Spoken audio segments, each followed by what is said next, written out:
Welcome back to the show, everyone. It's okay. It's okay if you thought the last week was going to be a sleeper weekend. We will forgive you, but we still reserve the right to mock you relentlessly for your poor decisions. As I said, welcome back to Fourth and Goal. We're going to be going over a bunch of really top-end games you probably missed from last week before we dive into the upcoming Week 4 slate. It's going to be a lot of fun, so grab a Dr. Pepper and listen along. Early on in LSU's matchup at South Carolina, it looked as if the fourth and goal model was going to be proven right yet again, as South Carolina was absolutely dismantling LSU 17-0. But an unfortunate injury to South Carolina quarterback Lenora Sellers, as well as several calls by the officials that were questionable at best and disrespectful to the sport at worst, helped LSU to prevail in a thriller that ended 36-33.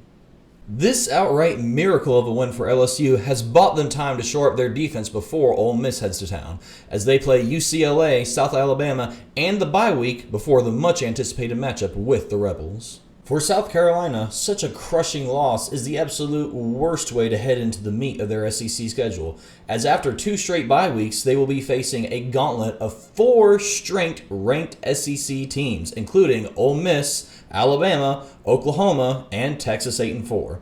Thankfully, they do have those 2 aforementioned bye weeks. One of them is named Akron, but still counts. Alright, full disclosure, I needed to make some lunch while recording this. Never had a Hot Pocket before, but they look pretty good, and I'm a broke college student, so I thought I might as well try one. Ah! Oh! Hot Pocket. Hot Pockets!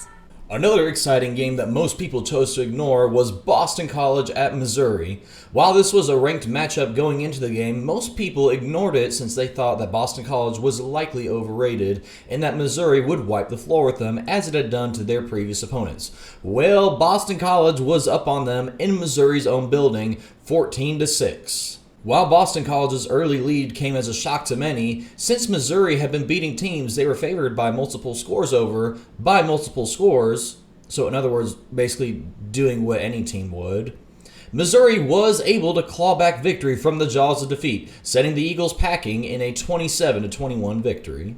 This win gives Missouri the chance to live to fight another day, as they face an SEC slate that is actually pretty easy compared to most.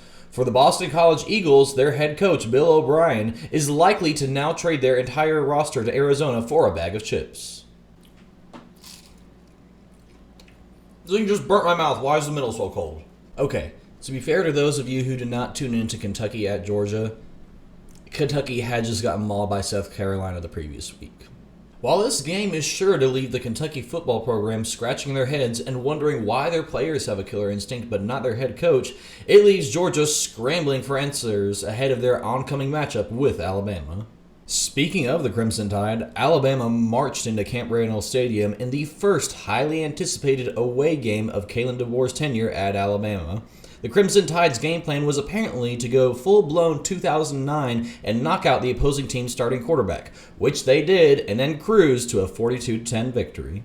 While Alabama's offensive explosivity was on full display during this game, their defense did provide something of a question mark for this team moving forward, as they allowed almost 150 rushing yards to a team that is not really known for offense. Still, they're probably feeling better about themselves than Georgia is right now. This weekend will be giving us a slate of some of the most storied programs in the sport's history going at it, and we'll be starting off with USC at Michigan. USC-Michigan was looked at by many to be very one-sided before the season started, and to that effect it still is, just not by the team it was originally.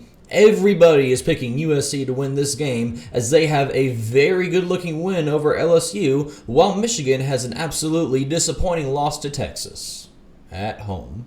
USC revamped their identity as a team before the season started, looking to be more defensive-oriented and physical as they entered the Big Ten. Michigan looked anything other than defensive-oriented and physical in their loss to Texas, which again was at home. And these are the reasons why USC is now the favorite to win this game, which may determine a spot in the Big Ten championship game. While our renowned fourth and goal model is siding with the general public by picking Michigan to lose by 9 points, there may be a little bit more to this game than meets the eye. Stats and info, would you mind diving into the numbers behind this team and how that might make this outcome a little different from what people are expecting? Well, absolutely. So before we kind of get into the numbers of these teams themselves, we're going to have to look at what the model thinks about these teams compared to the rest of the country. So, here we're going to be showing you the model's top 25 power rated teams. And again, this is power ratings, not rankings. These aren't merit based. This is looking at the numbers, how well you do passing the ball or running the ball, how well you do on defense, how talented you are, and then it spits out a number of how many points it thinks you should be favored over the next team. And there's a few weird ones here. Like you got Louisville over Texas, you got Arizona State in top 20. We think that some of these teams will be bounced down or bounced up as they face stiffer competition and play some less cupcakes to pad their stats. So one very noticeable thing about this list is that it does not have Michigan in the top 25. It has USC at I think the 18th best team in the country, not Michigan. And that's because it doesn't look at Michigan as the Michigan that you and I know. We look at Michigan as a blue blood program, fairly talented roster, won a championship last year with the help of a lot of stolen signs. But the model doesn't look at it. It just looks at its statistics compared to the rest of the country. And Michigan statistics, their numbers they put out compared to the rest of the country, are mind-numbingly horrible. Bottom half of the country in both offensive categories, middle of the pack and pass defense. They're pretty good against the run on defense, but everything else, they've just been performing like woeful. Like, I'm looking at these numbers here like, oh my goodness, that's atrocious for a team that had such hopes before the season started. So you hear this stuff and you're like, well then, why doesn't the model have USC absolutely bulldozing Michigan? And that's because the model, it doesn't know what to make of USC at the moment. Our opinion of USC is really informed by the win over LSU. And so we'd have to ask the model what it thinks about USC's win over LSU. And according to the numbers, the model just kind of laughs at that. Like LSU is it thinks LSU is like a really awful team, and that is with the talent factored in. We factor in team talent, but its numbers, LSU's numbers, bottom half in every metric we use, not looking like a really good football team. We almost saw that borne out last week against South Carolina. It's very likely if Lenore Sellers doesn't get injured, South Carolina probably mops the floor with them like the model predicted, because the model was right about 70% of the time. As we looking back over the past 2 years, it's been right about 70% of the time. Very good, very effective model. And so the model, it doesn't know what to make of USC at the moment. So that's why it's given this number, decisive victory, not a blowout. It just doesn't know quite yet, but it will know after this week, and that's gonna be that should be a fun game to watch. I know I'm probably gonna be watching it if they let me have cable TV.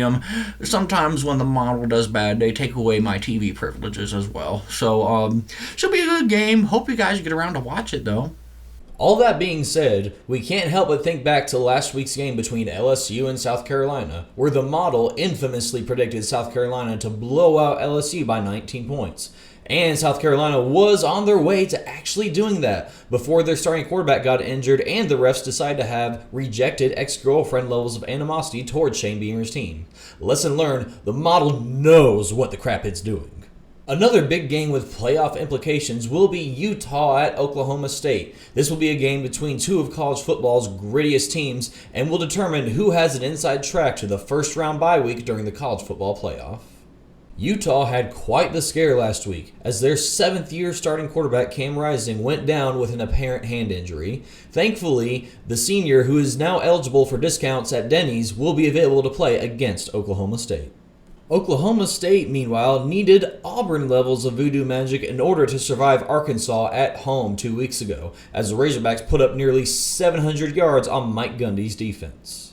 While a conference game between two traditionally hard-nosed football teams seems like quite the matchup, our 4th and goal model does not see it this way, picking Utah to blow out Oklahoma State. Stats and info, can you tell us why the model just hates Oklahoma State so much?